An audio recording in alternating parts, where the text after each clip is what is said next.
This boy went to take the adventure exam. On the written test, he got everything wrong. Absolutely everything. The evaluators looked at the paper and laughed. Just another clueless country boy. On the practical test, they threw everyone into a forest. Archers, mercenaries, experienced warriors. Each one went after what they knew how to do. The boy came back dragging an entire red bear across the ground. Not the claw, not the bile sac, the whole animal, because he didn't know how to extract just the part he needed. The other candidates who were in the forest said they saw him draw his sword, and in an instant the bear dropped. Nobody saw the strike. The room went silent, but even then nobody took it seriously. Lucky country boy, they said. In the final stage, the evaluator proposed a fight. This unknown kid against two rankers at the same time. On one side, Eddie Markman, prodigy of the most famous archer family in the world, registered in the rankings since the age of 5. On the other, Al Darcy's, the mercenary who single-handedly dismantled an entire criminal organization, took down 7 executives and their boss with his bare hands. Both of them looked at the boy and felt insulted that they had to fight him together. The fight started. Eddie fired the first arrow. The boy dodged and charged at Al at a speed the crowd could barely follow. The two exchanged blows, defended, attacked. Nobody in the room could clearly see what was happening. Then the boy opened Al's guard. The finishing blow was coming. Eddie seized the moment and fired an arrow straight at the boy's body. He cut the arrow out of the air with his sword. Without stopping his movement, nobody breathed, and that's when everyone felt it. A dense, heavy aura, green in color, filling the entire room. The evaluator, Luke, who had spent his whole life studying rankers and never got excited about any of them, looked at that scene and thought one thing only. This boy is a monster. But what nobody in that room knew was why he was there in the first place. In this world, ranking defines a person's status and fuels their desires. It's a place where power, connections, money, and work mean everything. This is where the journey of a boy from the village of Tori begins. Lo, a 16-year-old, is gathering firewood when a villager approaches to ask for his help. Suddenly, a girl appears and throws the man to the ground, demanding that everyone stop asking Lo to do everything for them. This girl is Yuna, also 16 years old, who's always trying to protect Lo's peace and quiet. She explains that the others treat him like a doormat simply because he acts lazy, but in reality, he's just a kind boy and that's his biggest problem. Then Yuna asks him to leave the village with her, mentioning a hidden path that no one knows about. However, an old woman interrupts them, reminding them that the village rules forbid anyone from leaving, and she starts to scold Yuna. Yuna's grandmother asks for her to be locked up for a while since the girl was trying to run away. Soon after, another adult approaches and asks Lo to help him get water, and the boy accepts without a second thought. He and Yuna are the only ones the same age in the village, but they're completely different. Someone advises Lo to rest once in a while since he also has his own desires. But even so, the boy decides to keep his promise and help the man fetch water. Lo feels indebted to the villagers because when his parents were gone, he was left all alone. Everyone treated him like family, taking great care of him so he wouldn't feel lonely. That's why he wants to pay them back and likes the people of the village so much. Moved, the adult starts to cry and asks if Lo wants to live at his house. But the boy refuses, stating that the villagers are the most important thing in his life and that the world outside doesn't matter that much to him. Meanwhile, Yuna is locked up and her grandmother is scolding her for wanting to run away. The girl questions why they can't leave the village since merchants come and go freely.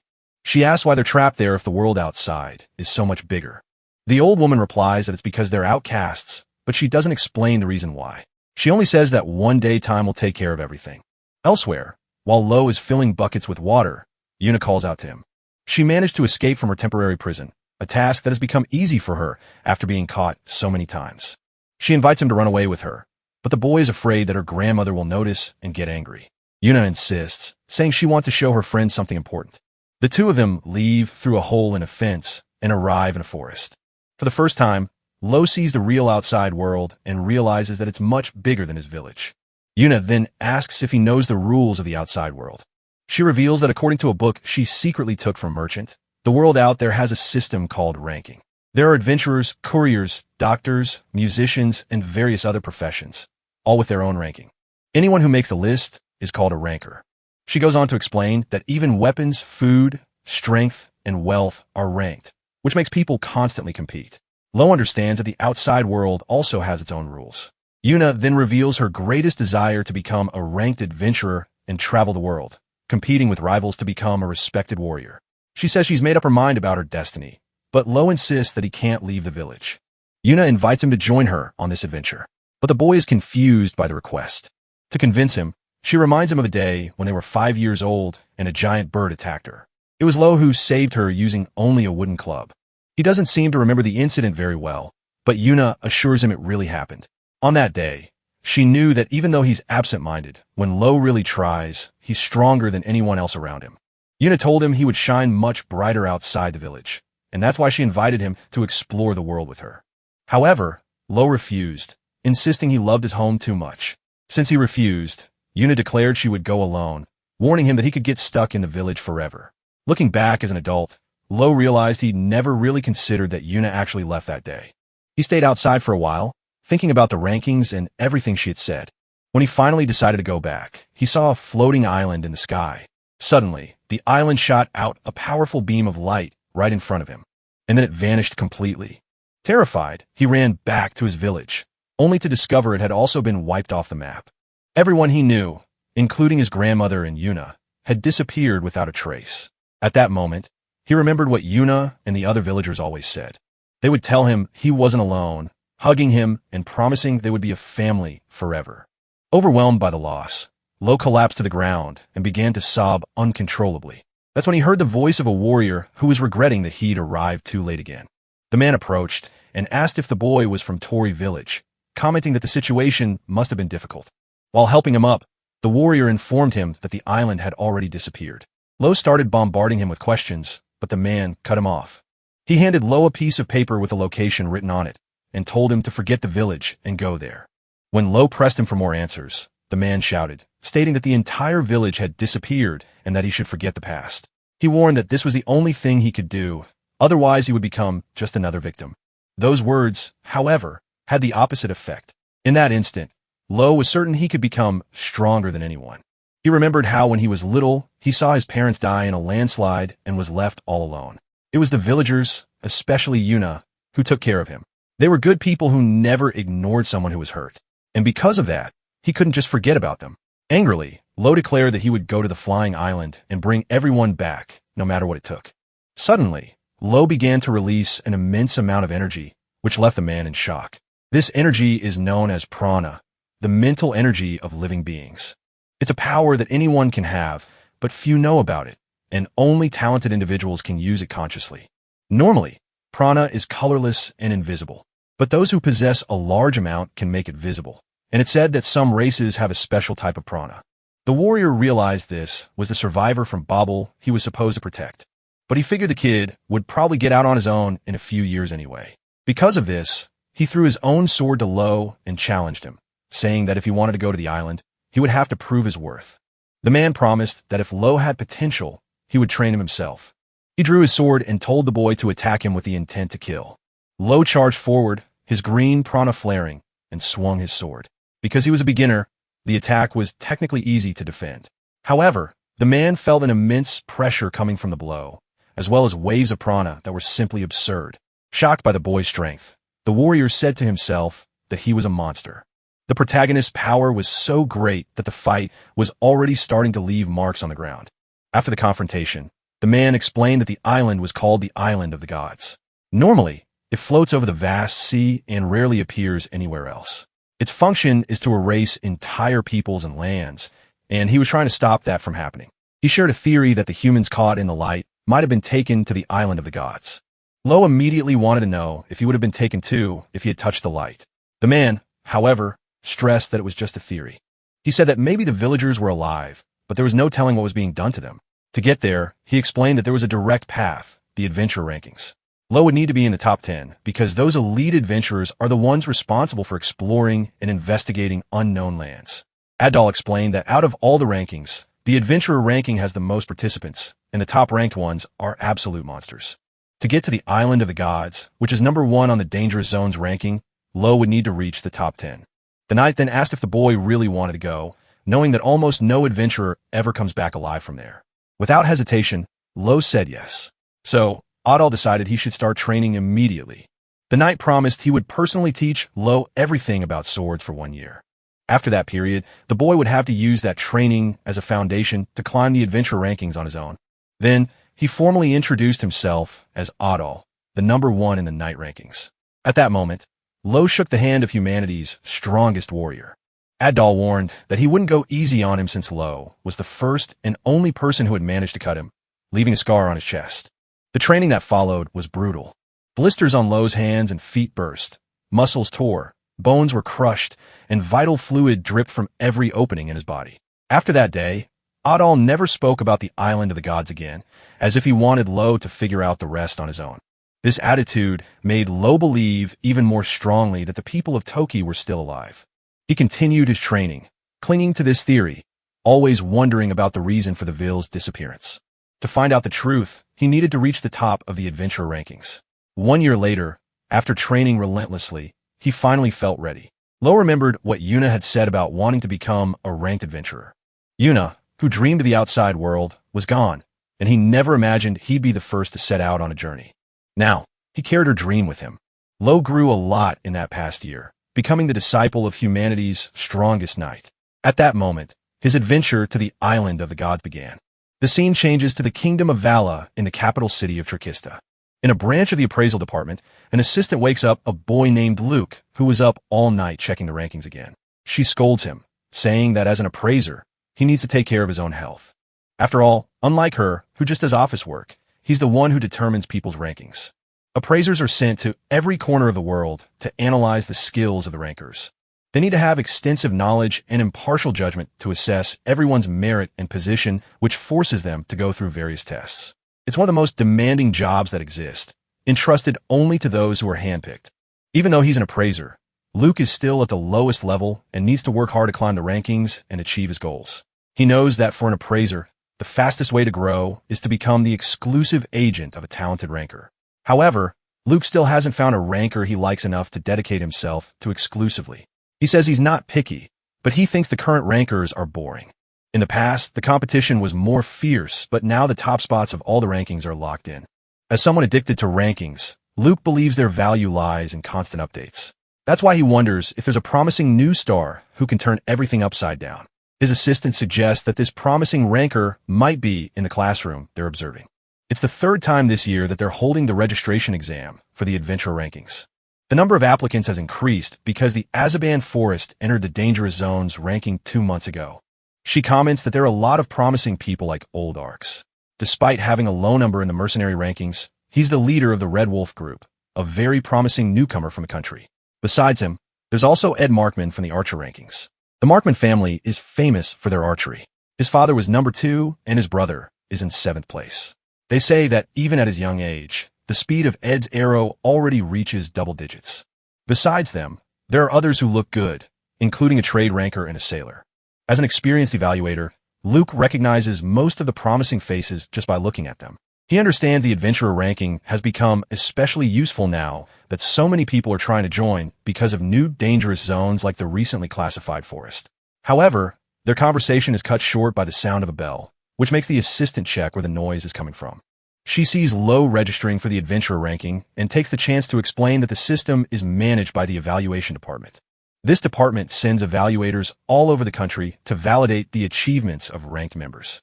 While ranking updates can be done anywhere, the initial registration has to happen at an official agency. Our hero then walks up to take the exam. He hands over the money, fills out the required information, and waits in the room after getting his registration number. To the shock of Luke and the receptionist, the guy shows he has absolutely no idea what the evaluation department is. Ignoring that for now, Luke helps the secretary prepare for the exam by taking care of the paperwork. Soon after, the registration exam for the adventurer ranking begins. It consists of a written test, a practical test, and a final surprise test. The final score determines who passes, and it's explained that even if someone fails one part, a high score in the others can make up for it, so no one should give up. With the rules explained, the aspiring adventurers begin the written test. The material turns out to be extremely complex, and the subject matter is very broad, making things difficult for everyone. 2 hours later, the woman announces the end of the written test and informs them that the practical will begin in another 2 hours. While the candidates are resting, the secretary grabs the pile of papers and asks Luke to help her grade the tests.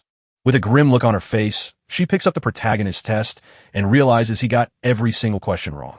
Luke, on the other hand, is annoyed that he has to grade the ridiculous test from his country bumpkins. After the 2 hours are up, the practical test begins, and it's a kind of treasure hunt. The participants have to turn in the items listed on a form, and each item is worth a specific number of points. They're encouraged to get items that are worth a lot of points, but they're strictly forbidden from fighting each other. Since each applicant is good at collecting a different type of item, the test kicks off with everyone running like crazy through the forest. Watching from a distance, Luke and the secretary guess that about half of the adventurers will pass.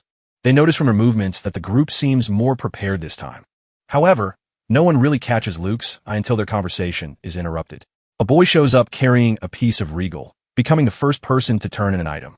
Satisfied, he decides to stop the test, thinking he'll get enough points with just that one ore, but he's told that he could get a better ranking if he kept going. Right after that, another boy arrives, frustrated because he thought he was the first one back.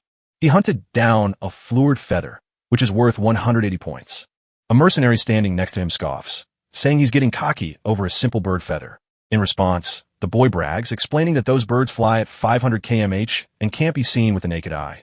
With that, a pointless rivalry sparks between the two. They start arguing for no apparent reason, driven only by their pride and inflated egos. Their argument is suddenly cut short when the protagonist arrives, dragging an entire bear and surprising everyone. He explains that he brought the whole body because he didn't know how to extract the animal's gallbladder, an item that's worth 300 points. Everyone is in shock, unable to believe he defeated a red bear all by himself. Luke questions him, asking how he managed to recognize a red bear, even though he got a terrible score on the written test. The protagonist answers simply, saying that these bears show up a lot in his village, and that he's very familiar with them. Other candidates who saw him fighting confirm his story, but they admit they didn't actually see what happened because he just drew his sword and in an instant, the bear was down. 1 hour later, everyone gathers in the underground training center for the final stage. Luke addresses the group and asks if they know who adventurers should always be wary of. He answers his own question, saying the biggest threats are beasts and other humans. After all, an adventurer's mission involves exploring new lands and isolated regions where the most common threats are usually bandits or pirates. Because of this, the final test is a mock battle where the candidates will fight each other. Luke tells them not to get nervous as it's just to evaluate their skills and explains the rules weren't revealed earlier to prevent anyone from cheating on the practical exam. Immediately, a big guy provokes the mercenary, claiming he only picked up a rock in the test and that mercenaries are just loudmouth bullies. He tries to attack, but the mercenary simply grabs his sword and hits him with a pommel strike, knocking him out with a single blow. The secretary allows the victory because of his scores. Besides, it would be stupid to try for a comeback since his third-class rank means he's a monster. Luke then decides to propose a specific battle, and the woman allows it. After a few fights, she announces match number 8. Eddie, the archer who hunted the bird, and the mercenary will fight together against the protagonist. The mercenary and the archer think they're being underestimated by Luke, but he insists his eyes don't make mistakes and that the rookie is a monster. The two of them position themselves in front of the hero. The mercenary introduces himself as Al Darcy's, leader of the Red Wolf group. Last year, his group made a name for themselves in the test by eradicating the Kamer Mafia from the criminal organization rankings. Rumor has it the young leader defeated 7 executives and the boss all by himself. The boy, on the other hand, is Eddie Markman, the young heir of the Markman family of archers. Trained since childhood by his father, who was once the number 2 ranked archer, Eddie was registered in the rankings at just 5 years old and is considered a talented prodigy. Now, the two of them are facing an unknown but very strong young man. As soon as the fight begins, Markman fires an arrow, but the protagonist dodges it and rushes toward Owl, starting a sword clash. They exchange several blows at high speed, with both skillfully defending themselves so fast that the other fighters can't even follow the action. At one point, our hero manages to push Al Darcy's arm back, opening up his guard to land a blow on his chest. Seizing the opportunity, Eddie fires another arrow in his direction. Surprisingly, the protagonist manages to cut the arrow out of the air with his sword, stopping the attack and leaving everyone in complete shock. No one has ever seen him before, but everyone starts to think he must be among the top-ranked knights. That's when our hero finds out his opponents are ranked in other categories. Markman is number 402 among archers, and Al Darcy's is number 753 among mercenaries. Realizing this, the protagonist declares that if he defeats them both, he'll reach a 3-digit rank.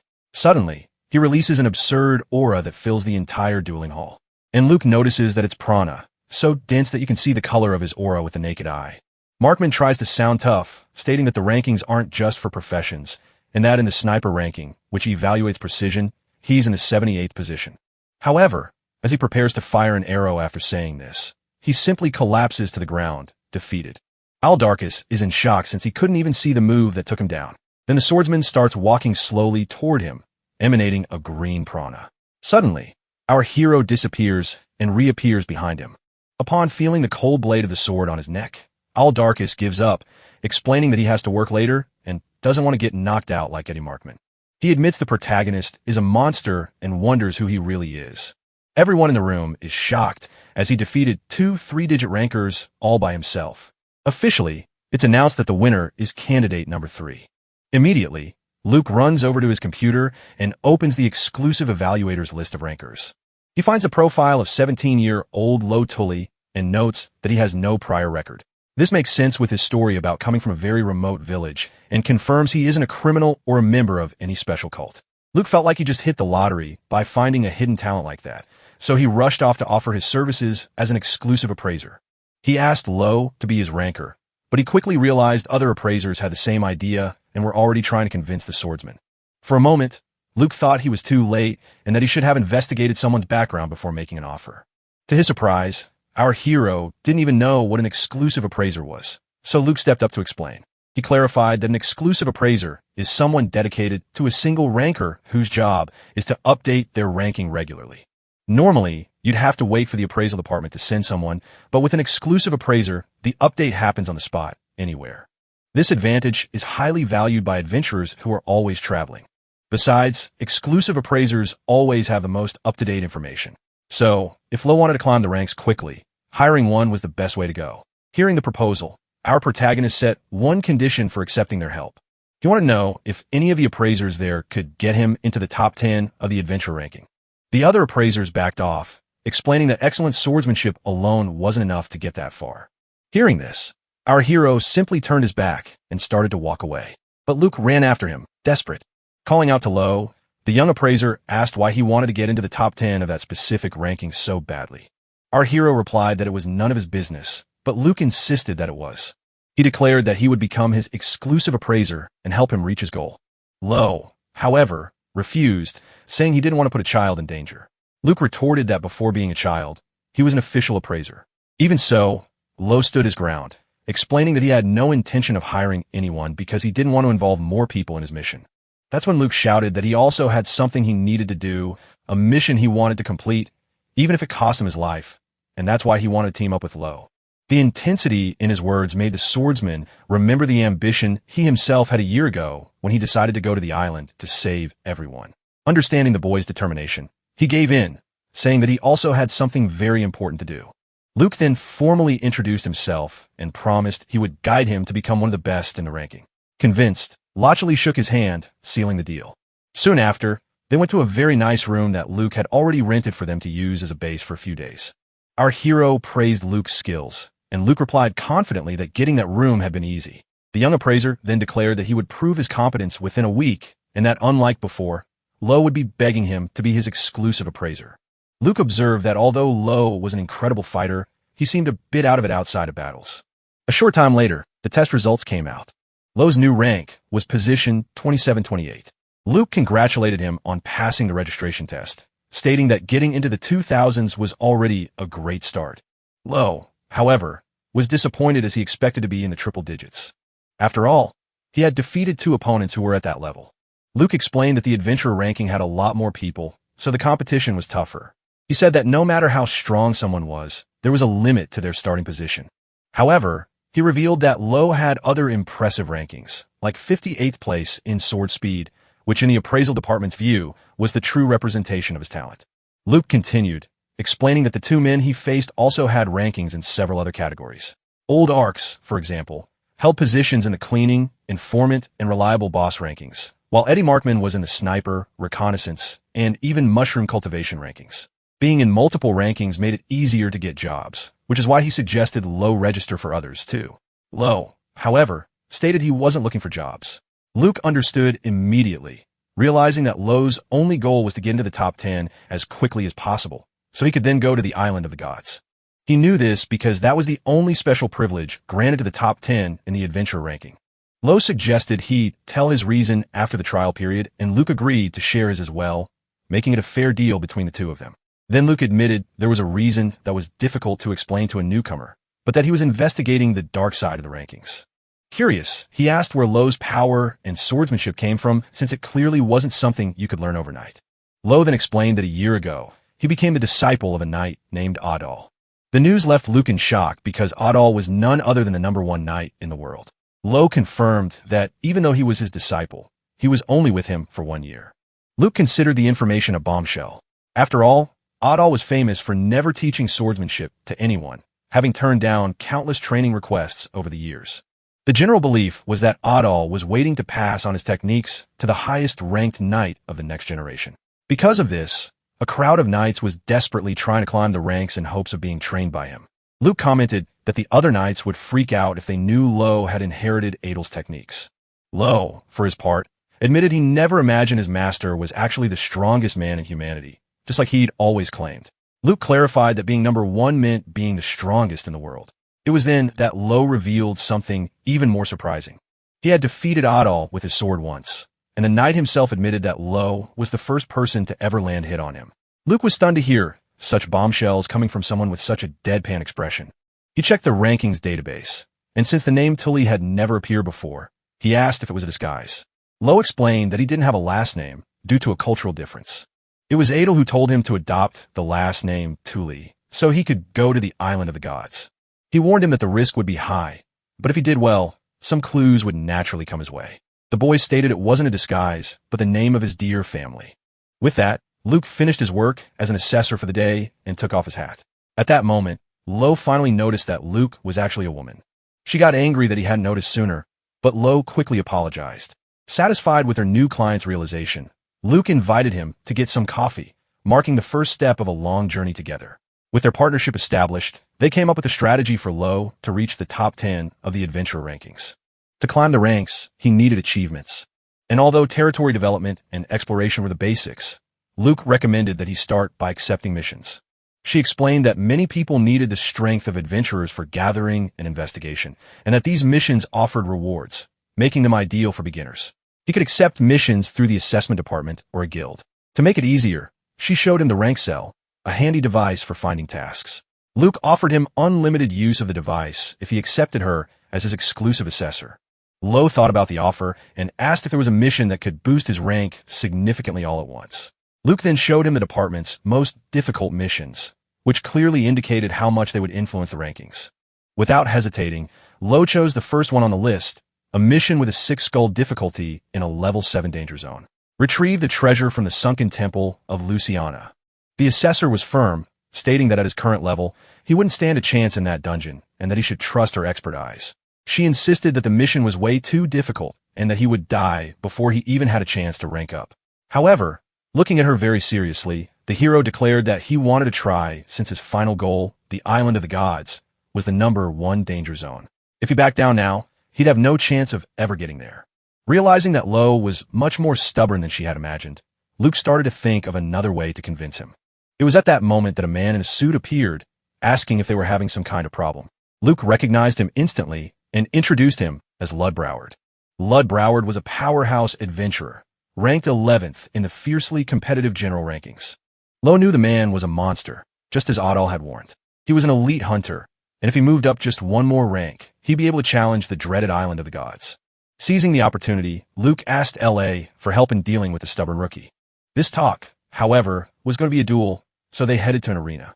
Once there, the 11th ranked adventurer grabbed a makeshift weapon that looked a little too light for him. Our protagonist introduced himself formally, but his opponent quickly cut him off, saying that in the adventurer rankings, nobody cared about formalities. Loud mentioned that Luke had recently updated the rankings. He said that on top of her vast knowledge, she had a rare conviction for creating precise classifications, a passion that was unusual among evaluators. Since it was a direct request from her, he was willing to go all out and teach the rookie a lesson. Just by looking at him, our hero could feel Loud's strength. He hesitated to move forward, sensing he'd be impaled by the spear. Watching from a distance, Luke thought this was Lo's golden opportunity to understand how big the world really was. But the boy already knew that. He remembered his village being abducted by the island of the gods. With his determination renewed, rank number 2728 charged at rank number 11. He attacked with his sword and La defended with a makeshift spear. Then Lo unleashed a powerful aura-infused slash, but his opponent dodged it easily.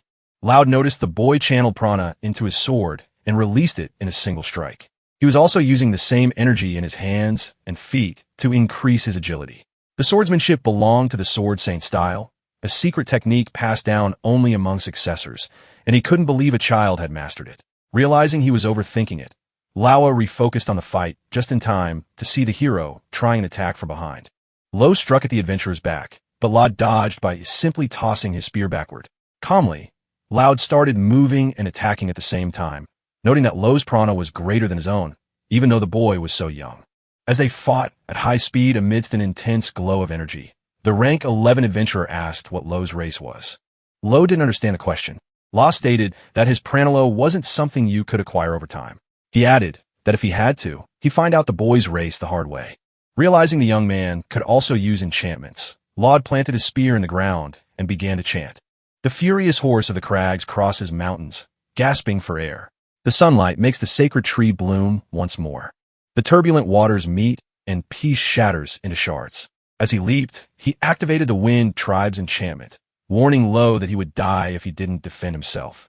The attack manifested as several spiritual spears that shot toward our protagonist. He tried to defend himself with his sword and prana, but his enemy warned him that an ordinary blade couldn't block that enchantment. Our hero managed to dodge most of them, but took a few spectral hits to the stomach. He then remembered Adel telling him his prana control was still raw, but that once he got used to it, he would learn the techniques little by little. At that moment, he remembered the first and most basic technique, the shimmering blade. Mimicking the number 1 knight's pose, our hero unleashed an extremely strong and fast gale of prana at his enemy. However, Laud simply spun his spear and completely canceled the attack. Seizing the opening, the protagonist lunged forward with a low slash, a cut so fast it was invisible to the naked eye. Even so, Loud managed to dodge and counterattack, throwing an energy spear that sent the boy flying. He admitted the young man was admirable, but there was a huge gap in power between them. With a snap of his fingers, Loud made thousands of magical golden spears appear in the air, hovering over the hero. He warned Lo never to underestimate the adventurer rankings, and then he launched the devastating attack. Seeing thousands of spears heading his way, our hero felt that he had truly lost the fight. As the hero lay defeated on the ground, the winner of the fight, Ludbroward, was announced. Luke commented that Lo must now understand the power difference between them, and Lud in turn asked if she had really believed in the kid until the very end. She admitted that she thought it might be possible, especially since he was Adel's disciple. Lud then revealed that the moment he saw the high-speed slash, he recognized it as the Sword Saint style, and he wondered how that was even possible. The Sword Saint style is an incredibly powerful swordsmanship passed down to a single successor and inherited by elite knights for generations. The fact that an adventurer like the kid had inherited it was shocking. From a knight's point of view, it was as if he had stolen something sacred. That's why Luke thought it would be best for him to avoid conflicts with other knights from now on, as it would be smart if he didn't want to end up getting eliminated. If he acted like a knight, the problem could be solved, but that was impossible since he really wanted to be an adventurer. Actually, Luke's reason for believing in Lo went beyond the Sword Saint style. It was because he said he landed a hit and she believed him. Elle thought it was impossible for him to have landed a hit at his current level. But Luke, although she also had her doubts, didn't rule out the possibility because she knew Lo wasn't the type to lie. The man agreed that must be the reason. After all, besides the shocking style, the glow of prana the boy gave off was also very impressive. Luke added that he also possessed enchantments, and Lud concluded that if he had used them, he could have actually won. In the middle of this conversation, a scene from the past flashed through the hero's mind. A woman was singing in his house until an old woman appeared, yelling at her because of the poem and claiming it was his fault they couldn't get out of that situation. The woman then apologized to Lo. At that exact moment, he woke up in a hospital bed, confused after the dreams of his hidden past. Luke explained that he was in the infirmary of the evaluation department and that he had been sleeping all day. According to the doctor, it seemed to be accumulated mental exhaustion. Not quite understanding what was going on, Luke asked if he wasn't pushing himself too hard in training. Thinking about everything he'd been through, the protagonist admitted she was right. Luke then said she had something important to tell him and asked if he knew what enchantments were. Our protagonist said no, and she began to explain. Enchantments are a special way of using prana, something that only a few races can do naturally, although many high-ranking adventurers have also mastered the skill. Curious, the hero asked if Lud was one of those cases. Luke confirmed, explaining that he's a warrior from the Brower tribe, a race focused on combat and hunting that lives in swampy regions. Since their techniques are passed down orally in the form of poems, they became known as enchantments. Also, because there's a genetic component, it's very difficult to learn them as an adult. Lud's enchantment really surprised the protagonist. However, Luke revealed something even more shocking. He also had enchantments inside him. She then asked if he had any idea what he was carrying. The boy just guessed it was something powerful enough to be a major asset as a ranker. Confident, Luke stated that he had the potential to become a high-ranking adventurer, and that's exactly why she chose a perfect mission for him in his rank cell. The mission was an investigation in the Azaban forest located in a hazardous zone. Officially, it was an ecological survey, but the job wasn't just about studying animals. In fact, several people had recently disappeared in the area, and the adventurers who took on this same mission vanished without a trace. Luke explained that at first, only lower-ranked adventurers were disappearing in the forest. However, the situation got worse when even an adventurer ranked at position 800 vanished without a trace. She revealed that if Lo could figure out what was behind these disappearances, he could jump 200 spots in the rankings all at once. However, the risk was proportional to the reward. Without any hesitation, Laozi accepted the mission, and Luke made it clear she only recommended him because she believed in his abilities. She then registered the mission in the rank cell and gave an important warning about the Azaban forest. The area is home to protected species and has many restricted zones.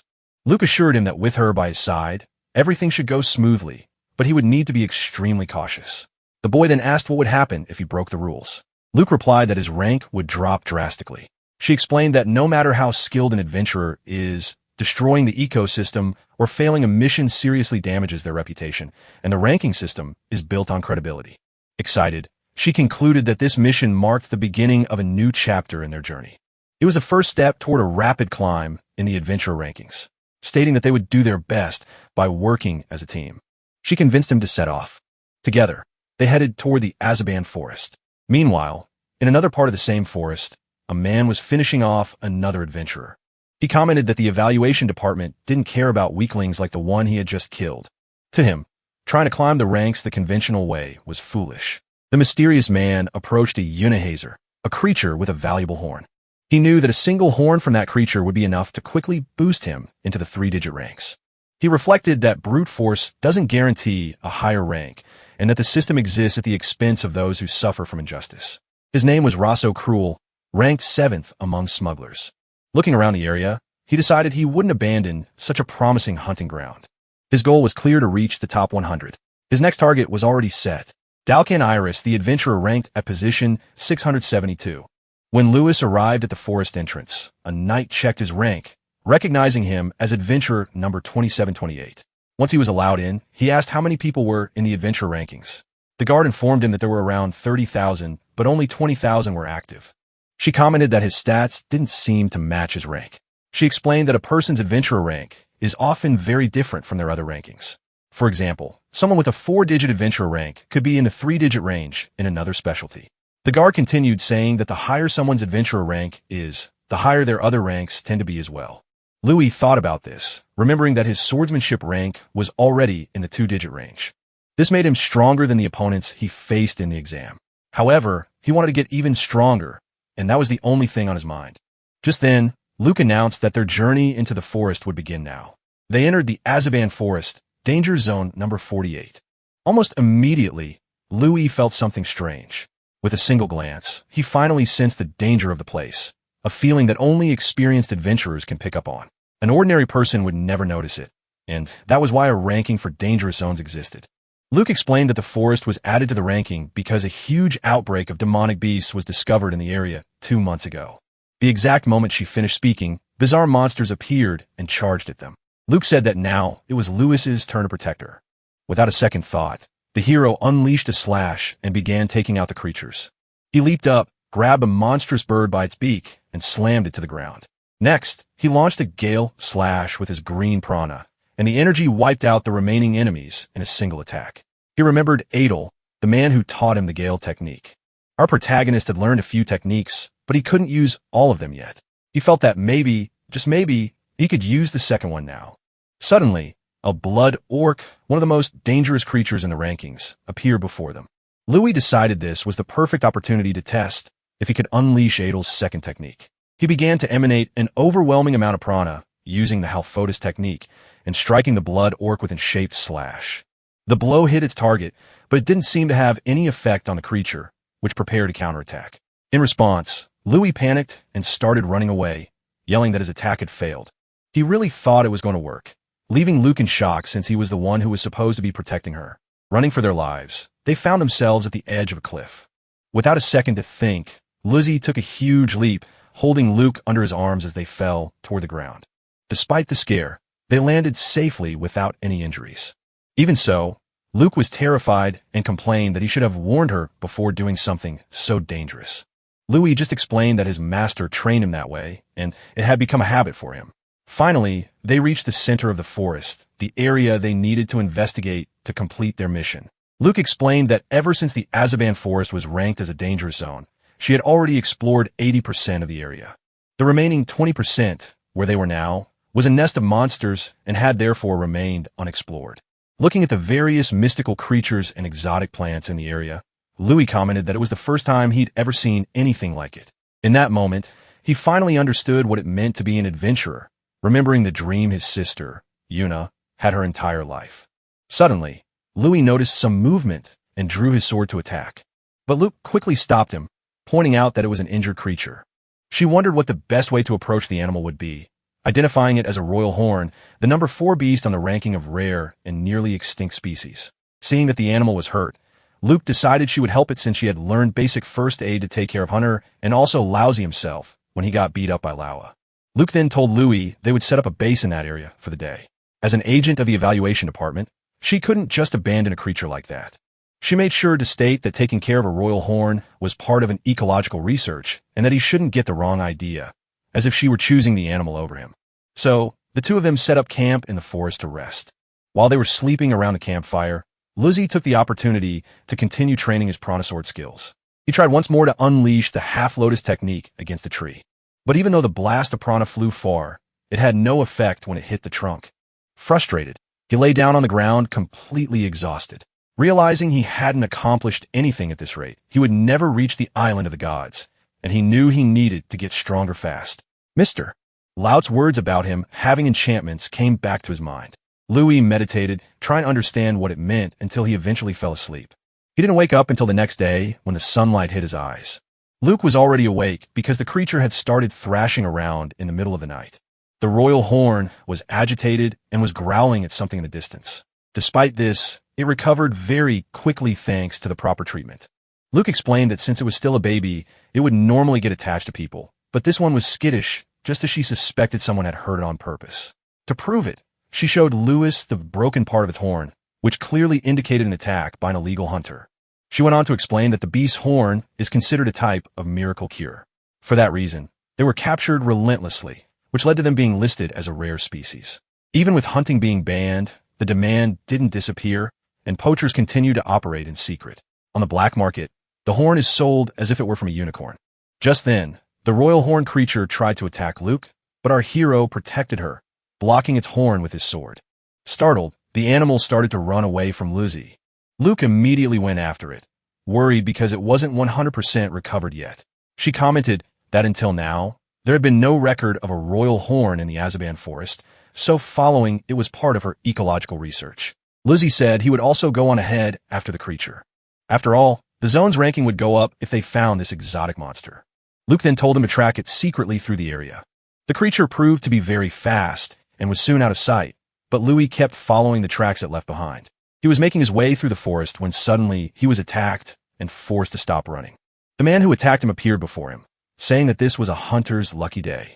Lo countered the attack, and their swords clashed in a head-on confrontation. During the fight, our hero unleashed a prana strike that almost hit the enemy. When he saw the color of that energy, the man was so shocked that he immediately stopped fighting and raised his arms to surrender. That's when Lo recognized his opponent's voice, and looking closer, he noticed a kid with a bow and arrow on a nearby branch. He finally realized it was Eddie and Owl, the two he had faced in the academy duel. The scene shifts to the next day during the adventure ranking registration. When a receptionist asked which ranking he had chosen, Lo confirmed that he chose the adventure ranking. Coincidentally, Ed was also there to pick up a mission, and that's when the two met. As rivals, they stared each other down in silence for a while in a contest to see who would speak first. Finally, Ed broke the silence and asked if Lo had found out anything about the swordsman who defeated them. Lo answered that he had, but he didn't have any concrete information. He revealed that as hard as it was to believe, the swordsman had no rank at all before that fight. Ed confessed that even though it might not seem like it, he was considered a prodigy in the archery rankings. Because of that, losing so badly to an unranked rookie completely crushed his pride. Meanwhile, elsewhere, Captain Owl was being congratulated by his band of mercenaries. He told them he had also registered for the adventure rankings, and everyone celebrated his arrival. They bet that he had done well and given the other candidates a hard time. However, Owl revealed that's not quite what happened, admitting that he lost the fight. His group didn't believe him, saying he must have held back so he wouldn't hurt his opponent. After all, someone with a 3-digit rank among mercenaries would never lose to a rookie. At that moment, filled with rage, Owl slammed his fist on a table and broke it. He was furious with the rookie who didn't even look him in the face, feeling that Lo Tully had treated him with disdain as if he were just a stepping stone. Because of this, he declared that starting the next day, they would triple their training, leaving everyone in shock. One of the girls in the group mentioned she wanted to take on new missions, but Captain Owl said that wasn't enough. He declared that the world was much bigger than they imagined and that he would start training for real again. Later, while talking with Ed, Owl admitted that his pride was also hurt by Lo in the battle. He hadn't planned on focusing on the adventure rankings, but he refused to feel looked down on like that. This was especially true because they both already had high rankings in other categories, which really shook their egos. They compared their positions. Ed's adventurer rank was 6,725, while Owl's was 631. To their surprise, the rank of Lo, the man who defeated them, was 2,728. Seeing they were almost 4,000 positions behind, they believed it would be easy to climb the ranks and surpass him. With the same goal in mind, they decided to take on a mission together and chose the Azaban Forest. It had recently been added to the list of dangerous zones and was great for gaining experience. That's why the two of them went there and ended up running into Lo. Back in the present in the forest, Lo said they would talk later and started running without wasting any time. While sheathing his sword, he explained that the royal horn was injured. Ed, an owl, immediately understood that he wanted to protect the beast that had been attacked by hunters. They followed him, keeping up with his extremely fast pace. During the chase, the young archer explained that to move through the forest, you had to use the uneven terrain to your advantage, using pieces of rock to jump off of and increase your speed. Watching the technique, our hero immediately copied the move and managed to speed up his run as well. Suddenly, they spotted another beast that had captured the royal horn, wrapping it up in its tongue. Without hesitating, the two of them drew their weapons to save the creature. Lo rushed forward and landed a precise cut on the monster's tongue, injuring it. Realizing he couldn't get any closer for a second attack, he prepared to use long-range slashes. However, Lo decides against it since the royal horn would also be hit by his long-range attacks. Instead, he asks if Ed can create an opening and without hesitating tells the archer to aim for the creature's eyes while he keeps running. Ed obeys, and the moment he fires 2 arrows, they hit the monster right in the eyes. The creature screams in agony, and right after, Lo tells Ed to aim for its legs. Meanwhile, our protagonist slides across the ground and pulls his arm back to charge up energy. He then prepares a sword strike, unleashing a powerful slash with his prana enveloping the blade. At that exact moment, Owl cuts through a tree trunk, which starts to fall on top of the monster. The giant tree hits the enormous purple beast, finishing off the creature and allowing them to save the royal horn together. After the battle, the mercenary captain states that he's used to ordering subordinates around, which makes Ed angry for being called one. Despite their anger, they acknowledge that Lo's swordsmanship is incredible, but they figure that's not enough to reach the top 10. They realize that just defeating creatures to climb the adventure rankings isn't enough, and that Lo needs to learn other skills besides swordsmanship to truly stand out. A little later, Luke finally arrives and apologizes to Lo for being late, asking what the hell had just happened there. She explains that she thought they were illegal hunters, but luckily it was all just a misunderstanding that was cleared up quickly. Luke expresses her relief that Lo didn't just attack like a madman and instead resolve the situation by talking. Then she jokes that she'll have to lower their rank, but quickly clarifies that it's a joke. However, she warns that just because he held back, next time she'll lower their rank for real. Hearing the threat, the two boys, who almost lost their rank, promise they'll be more careful. Curious, Ed asks why Lo brought an evaluator with him, and our hero replies that it's easier to climb the ranks that way. Owl, however, disagrees and thinks it's the same as being watched 24 hours a day. He doesn't like the idea, arguing that it'll just mean more work for Lo, like cleaning duty, and that most of the time they'll just make him risk his life every day. Al concludes that this will happen because Lo is being used for other people's interests. Lo then asks why the evaluators would want him to improve so much. Al replies that it's the only way for them to get promoted since evaluators move up in rank whenever they update the rankings.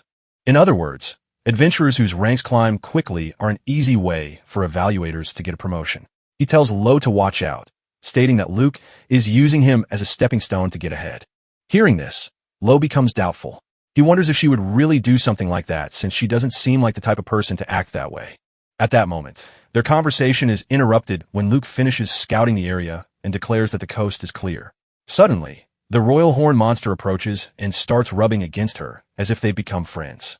But the creature shows no concept of personal space. Ed and Al don't find the scene cute at all and comment that the animal is being ungrateful. However, Luke explains that it's acting this way because of how intimidating the two of them were, adding that Lo has a scary aura, even though he didn't do anything wrong. Luke then changes the subject, mentioning that the magic beast they defeated has been causing a lot of trouble. She reveals that they had never come across this predator before, since its natural habitats are cold places and there are no records of it ever existing in the Azaban forest. Because of this, she and Lo came to the region on a reconnaissance mission. Next, Luke asks what Ed and Al are doing there, and Al replies that they were on a similar mission that they picked up from the department. Luke is surprised since she didn't expect there to be missions for mercenaries and archers in the forest. She realizes her presence must have influenced them to take on a mission just to climb the ranks. Realizing this, she decides to change the mood and share some good news with Lo, saying she has something important for him. She reveals that his speed ranking has been updated. The sword technique he used was so fast that she already requested to have the feat added to the rankings. Luke explains that thanks to his technique, Lo has reached the 26th spot on the speed ranking, which is a combination of several others. He's visibly happy with the news, recognizing that he used a technique that's hard to see with the naked eye, even though to regular people it might not look like much. Lo is sure he did well, since he was just acting on pure instinct. Impressed, he asks if Luke is always this amazing, and she takes the chance to brag a bit about helping him move up in the rankings. At that moment, Lo decides to be honest with Ed and Al, which leaves Al a little annoyed. The young swordsman confesses that there's something they need to know. He admits he's not good at absolutely anything that doesn't involve his sword. The two of them realize the kid has dedicated his entire life just to sword training. Lo explains that during the fight, it was Ed who saved him because he didn't know how to keep up with the pace of fighting as a team. Al then explains that his instinct for command is natural since as the leader of a mercenary group, he constantly has to come up with plans so he doesn't lose his men. He explains that formations, instructions, everyone's positioning, and deciding who delivers the final blow are all vital in an attack. Al asks if Lo is interested in learning about this, but adds that his swordsmanship is already good enough and he might not need his advice. Even so, Lo insists and asks them to teach him everything since he knows he needs more skills to survive. They agree to give him some tips on how to move through the forest, explaining that he needs to use all 5 of his senses. Seeing Lo's determination, Luke feels proud of his progress and is happy to be helping him. Despite this moment of bonding, Luke can't help but feel that the presence of illegal hunters and an unidentified demonic beast is terrifying. She feels like something is very wrong in the Azaban forest and worries this mission might be too much for the team to handle. Meanwhile, the 2 illegal hunters who are looking for the missing beast end up finding Lo's group. One of them, Iris, comments that their organs will be fresh and worth a fortune.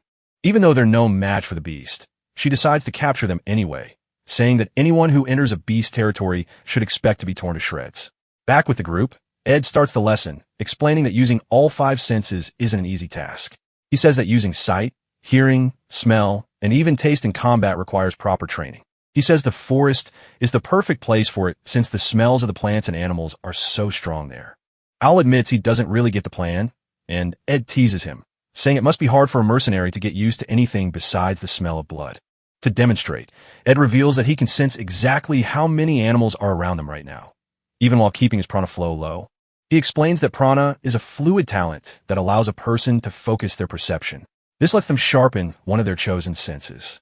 Encouraged, Lo starts to focus his prana on his perception of the environment.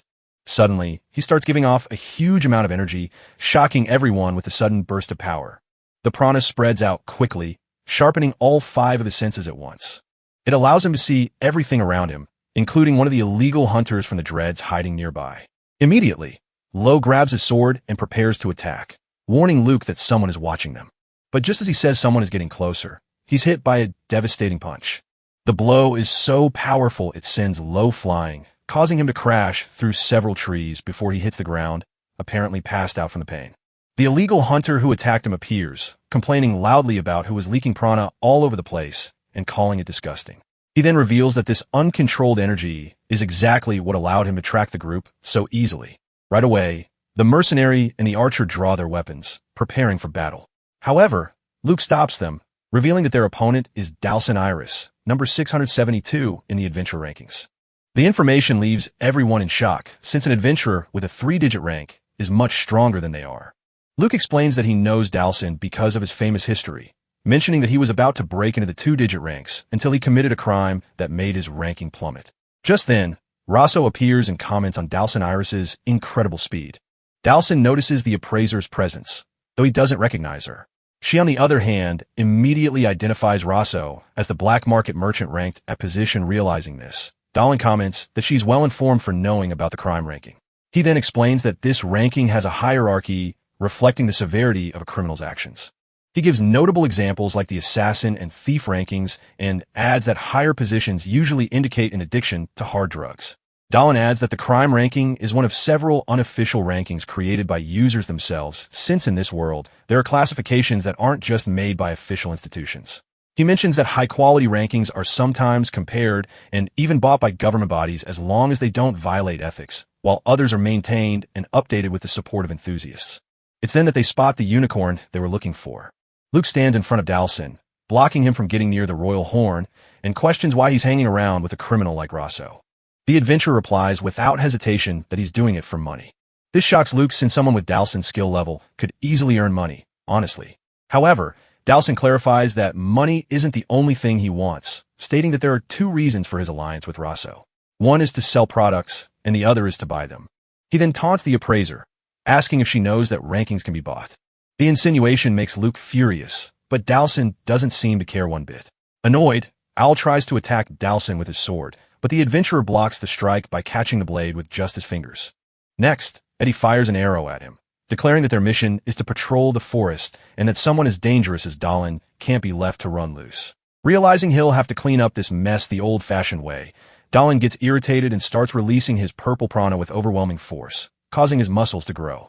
He prepares a devastating punch aimed at the mercenary, who freezes in shock, feeling like he's going to die from that single blow. It's at that exact moment that Lo reappears to save him. Nodding an immense amount of prana, the protagonist puts his sword in front of the attack and blocks the enemy's punch.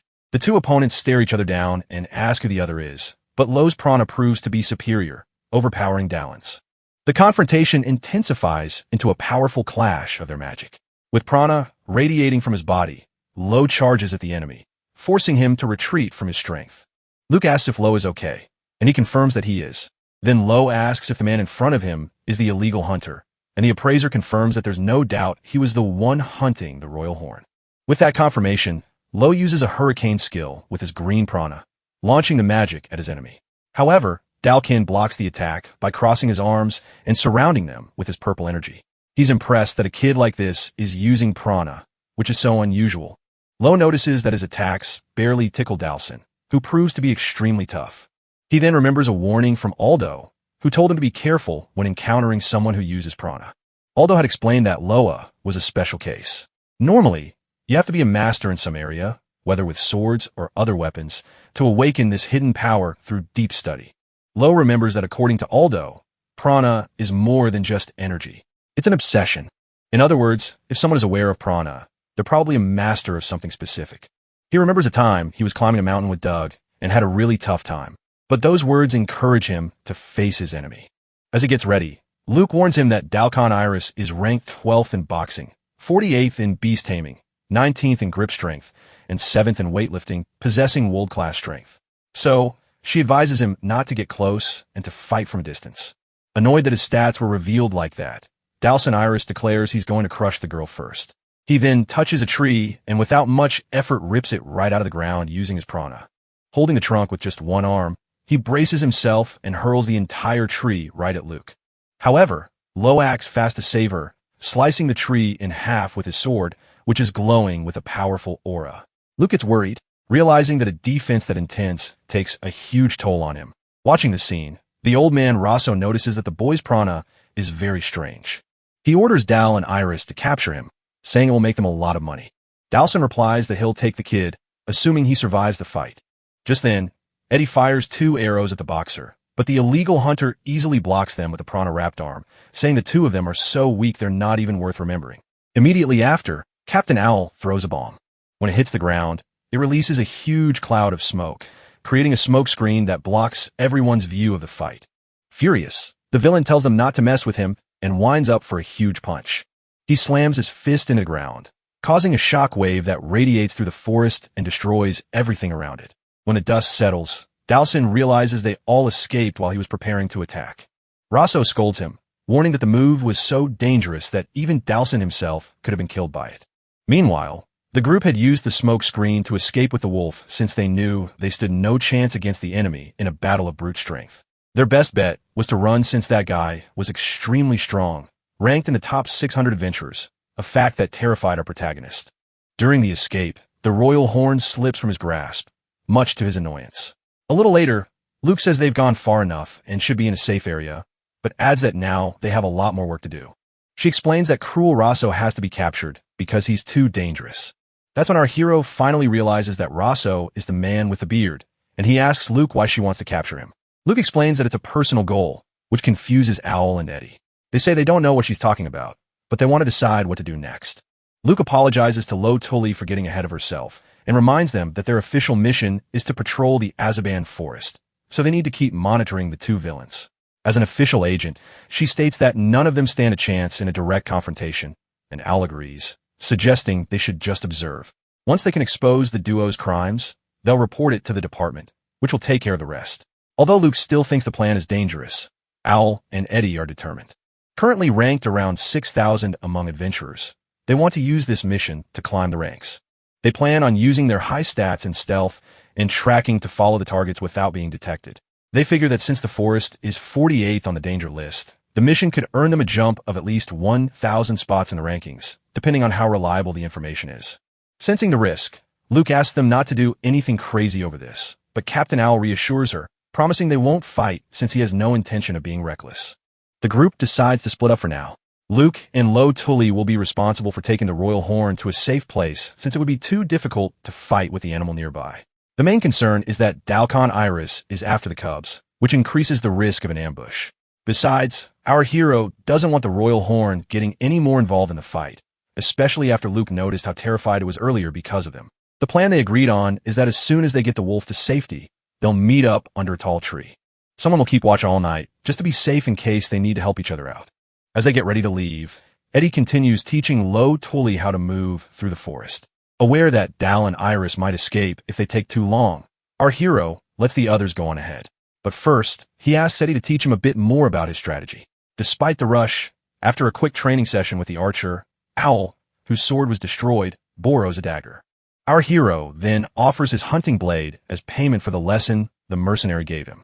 Before they leave, they advise him to do some mental training before sleeping to increase his success rate, reviewing everything once a day. Now alone, Luke and Loy focus on getting the royal horn to a safe place while also resuming the ecological survey given by the system. Even though Dalson Iris is still a concern, they know they have a responsibility to finish the job. In a moment of mutual understanding, our protagonist expresses his confidence that Eddie and Owl will complete their objective, figuring they're even more capable than he is. Luke agrees, stating that their skills are impressive and that they're trustworthy people. Then, our protagonist gets an idea and suggests they look for the royal horn's home while they do their survey. He wonders where the animal came from all this time and brings up the possibility that there might be others like it at its home. If the place is safe, they could hide the cub right there. Luke agrees with the idea and says the easiest way to find the place is to simply ask the royal horn. She walks up to it, places her hand on the animal's head, and asks where it wants to go. Immediately, the royal horn starts running down a strange path in the forest, and the 2 of them follow it. They trust its instincts, knowing it's a smart animal that, despite being scared, was just a cub wanting to go home. During the chase, they come across another unidentified beast. Taking the opportunity, Lo starts documenting the creatures they find, like a green monkey and then a strange-looking moose. He keeps taking notes and sketching the various unknown animals that appear along the way. Eventually, they stop for another rest around a campfire. While our hero is meditating, feeling his prana spread out, Luke calls his name, breaking his concentration. He explained that he was just going over what Eddie had taught him. While Luke, still awake, checked the report he'd written. She commented that he wasn't very good at drawing and needed to improve that skill. She also said he needed to be more concise with his writing and approach things from a more objective point of view. Seeing her dedication, our hero asked why she was so determined to capture Rosso Cruel, and if it was a goal she had to achieve no matter what. The girl confirmed that she had no other choice but to follow through with her plan. Realizing the seriousness of the situation, our hero decided to help her. He understood that her staying up late was a result of extreme anxiety. He knew that if she just stood still, everything she was holding inside would explode. It was a feeling he knew all too well. Luke thought it was strange how naturally he talked about it, but then she realized it was for the same reason he trained late every day. She thanked him for his help, even though he still didn't know what her true goal was. Feeling that he could really help the appraiser, he listened intently as Luke finally decided to end the mystery and reveal everything. Luke started by explaining that normal rankings are lists that classify the best people from the top down. On those lists, everyone competes to climb higher and higher to gain honor and prove their worth. She brought up the exact opposite, a ranking that lists people from the bottom up. Basically, a ranking of the worst. And that dark side of the rankings was exactly what she was hunting. The story began 5 years ago. Luke had a very close friend named Mila, a girl who was blind from birth and had never seen the world with her own eyes. Maybe that's why she never laughed at Luke's dream. Instead, she'd say her friend was amazing and always ask if she really wanted to be an appraiser. Luke would answer with conviction that her dream was to become the best appraiser and break the record for the #1 spot on a ranking, because she believed there was no greater honor than recording the great figures of history. While the other kids said she would never make it, Mila was the only one who believed in her dream. One day, Mila said that school had become too small for someone like Luke. She then told her that her father had invited her on a trip on a cruise ship called Bond Solutions. Luke got super excited since it was a newly built luxury cruise ship. Mariella explained that her father got the invitation from a relative, and she didn't know many of the details. She thought about giving her ticket to Luke since the trip wouldn't be as much fun for her because she couldn't see, but Luke flat out refused, saying she would only go if Mila went with her. She held her friend's hand and promised she would guide her the whole time. So Mila agreed to ask her father. After their talk, Mila's mother gave up her ticket, and Luke was able to board the Bond Solutions. For Luke, who never fit in at school because her dreams were too big, Mila was her only friend, and the feeling was mutual for the blind girl. Mila's family was very grateful to Luke for her friendship. Then 2 days after they boarded the ship, tragedy struck. An engine problem caused the ship to run ground, and it quickly started sinking. The impact took out more than half the lifeboats, meaning it would take 3 trips to evacuate all the passengers. Facing this critical situation, the captain gathered everyone on deck. With no other choice, he took out a book to decide who would get on the lifeboats. In front of the entire crew, he began reading the list for the first group to be rescued, instructing them to board immediately as soon as their name was called. Luke held Mila's hand tightly, just as she had promised. Suddenly, the captain called Luke's name. After announcing several other names, he finished the list for the first lifeboat. The girl was in shock when she realized she'd been called alone without Mila. Her blind friend then let go of her hand and insisted she go on ahead. She said there was no time to argue and that maybe neither of them would survive. Mila said she believed Luke would become a great appraiser and that Luke needed to believe it too. Luke eventually gave in and got into one of the lifeboats. As soon as she reached the shore, Luke immediately returned to the ship, but when she got back, Mila was no longer there.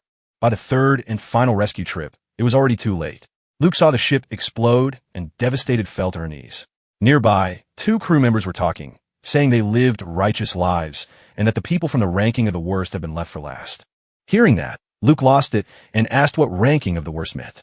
Noticing from their reaction that it was something people weren't supposed to know, she demanded an explanation, threatening to tell everyone on the beach if they didn't talk. The 2 crew members decided to tell her on the condition that she wouldn't say anything to the captain.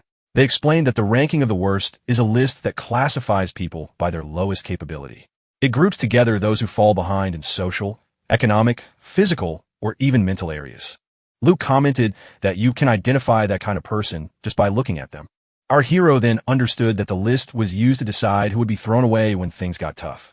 People with lives in their hands, like ship captains, hospital directors, and politicians, frequently use this system to decide which lives had priority. Luke's goal ever since then has been to erase the ranking of the worst from this world, because she will never forgive the system that took her best friend. In her view, A ranking that throws people into despair has no place in the world. Our hero, understanding the source of her determination, asked what all of this had to do with Rosa Cruel. Luke explained that she wanted to use one villain to take down another, since the ranking of the worst is unofficial, just like the unregistered criminal ranking Ross Cruel is on. If they could capture him and demand answers about these hidden rankings, they could get closer to whoever is behind it all. That's why she wants to take down Rosso Cruel, no matter the cost. Our hero asked if she had any idea who the mastermind was. Luke replied that given the involvement of politicians and rich people, she believed it was a large organization, maybe a version of the Institute operating in the underworld, but she admitted that was just a guess. Recognizing the burden she had carried alone, he said it must have hurt a lot, and that even so, she never stopped. He called her an incredible girl, which made her shy. Then Luke started to cry and asked Lo Tully to tell his story too. Still emotional, Luke said she didn't want to cry alone and asked him to share his story as well. Our hero agreed, but told her he'd do it without crying. So around the campfire, he started telling her all about his past. The next morning, Luca Meldia was still in tears. She never imagined Lo had gone through something so difficult. She finally understood why he was in such a hurry to get to the island of the gods and save his people. Lo, for his part, admitted he'd learned from her that being impatient doesn't guarantee success. Realizing their connection had grown, he told her she could always count on him for anything and officially asked her to be his exclusive appraiser. Through her tears, she accepted, promising he wouldn't regret it, and they sealed the deal with a handshake. After walking for a good while, they started looking for the way back. During a break, our hero asked Luke what kind of areas royal horns usually lived in. She explained that they mostly lived in caves because they were hardy, didn't need to hunt, and preferred to stay quiet in their shelters. Suddenly, the royal horn guiding them seemed agitated by something and took off running. Realizing they were getting close to their objective, they didn't want to lose sight of the creature and ran right after it. The chase led them to a massive rock. Luke immediately noticed it wasn't an ordinary rock, but a Musa mimic, a very rare beast she didn't even know existed in the Azaban forest. However, the creature was already defeated, which explained a lot. She started to explain that while a common mimic lures humans with treasure before devouring them, the Musa mimic uses other beasts as bait. It keeps rare creatures inside its body to attract poachers living in symbiosis with them to devour the hunters together. Because it traveled with so many different kinds of beasts, it was also known as a walking museum. The royal horn must have been trapped inside it. When the Musa mimic,